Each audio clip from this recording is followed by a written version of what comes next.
Assalamualaikum warahmatullahi wabarakatuh.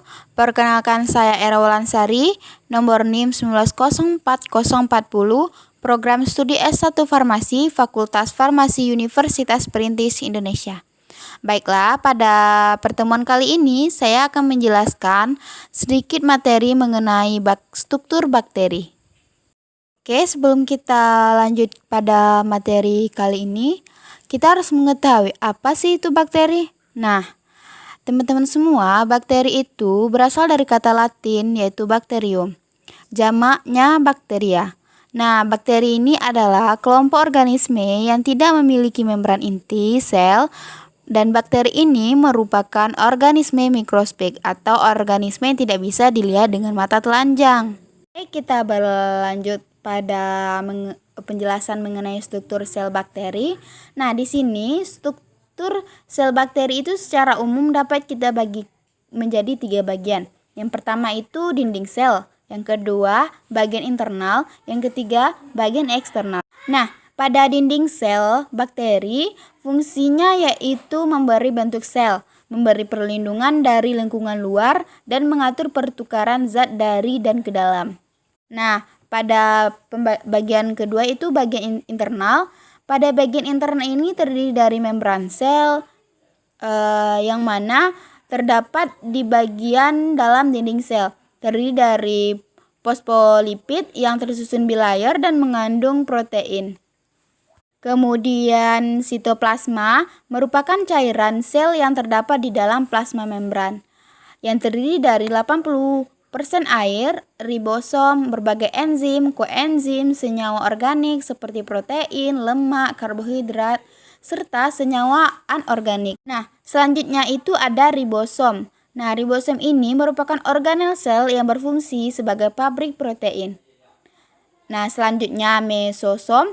Ini merupakan invaginasi dari plasma membran dalam bentuk vesikel, tubule, dan lamela.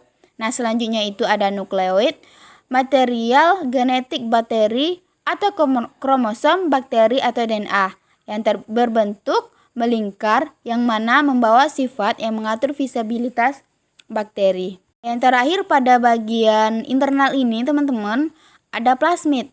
Nah, plasmid ini merupakan material genetik non-esensial.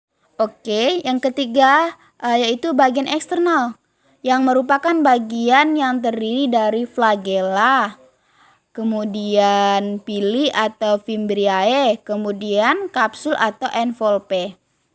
Nah, flagella itu sendiri berfungsi sebagai alat gerak.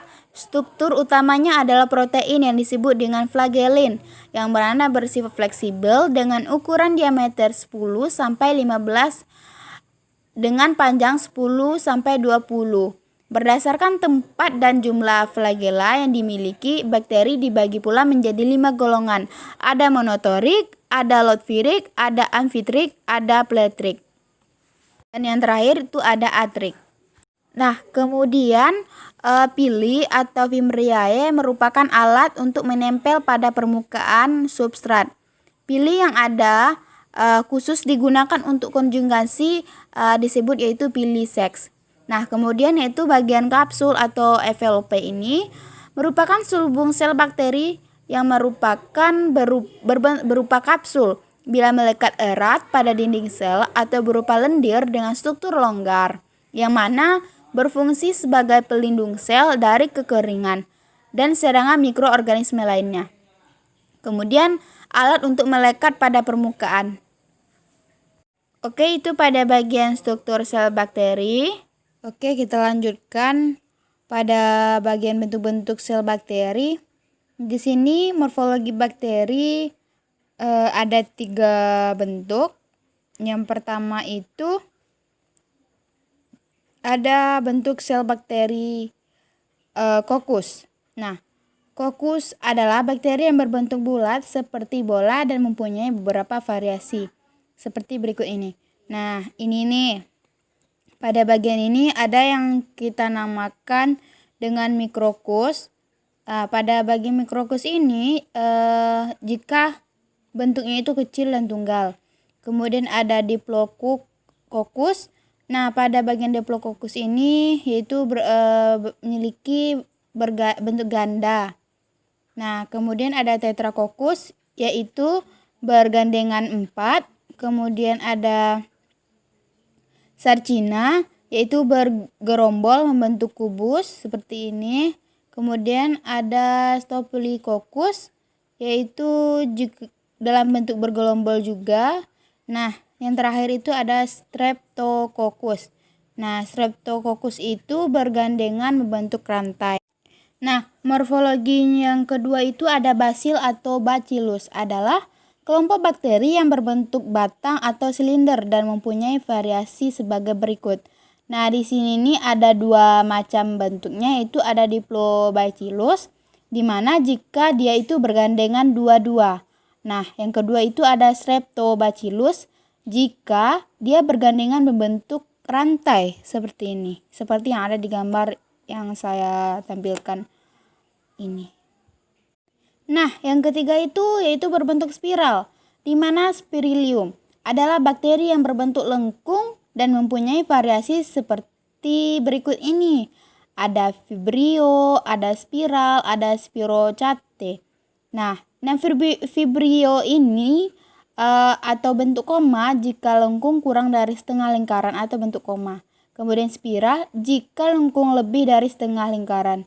Sedangkan Spirtohead jika lengkung membentuk struktur yang fleksibel. Oke, itu penjelasan mengenai bentuk-bentuk sel bakteri atau morfologi bakteri. Oke, pada pengelompokan sel bakteri di sini terdapat beberapa penggolongan bakteri, diantaranya yaitu berdasarkan cara memperoleh makanan, kebutuhan, oksigen, dan pewarnaan Gram. Nah, pada bakteri berdasarkan cara memperoleh makanan, itu terbagi menjadi dua bakteri, yaitu bakteri heterotrof, kemudian bakteri autotrof. Kemudian bakteri berdasarkan kebutuhan oksigen. Secara umum, ada dua pengelompokan bakteri berdasarkan kebutuhan oksigen, yaitu ada bakteri aerob dan ada bakteri anaerob. Nah, kemudian bakteri berdasarkan pewarnaan.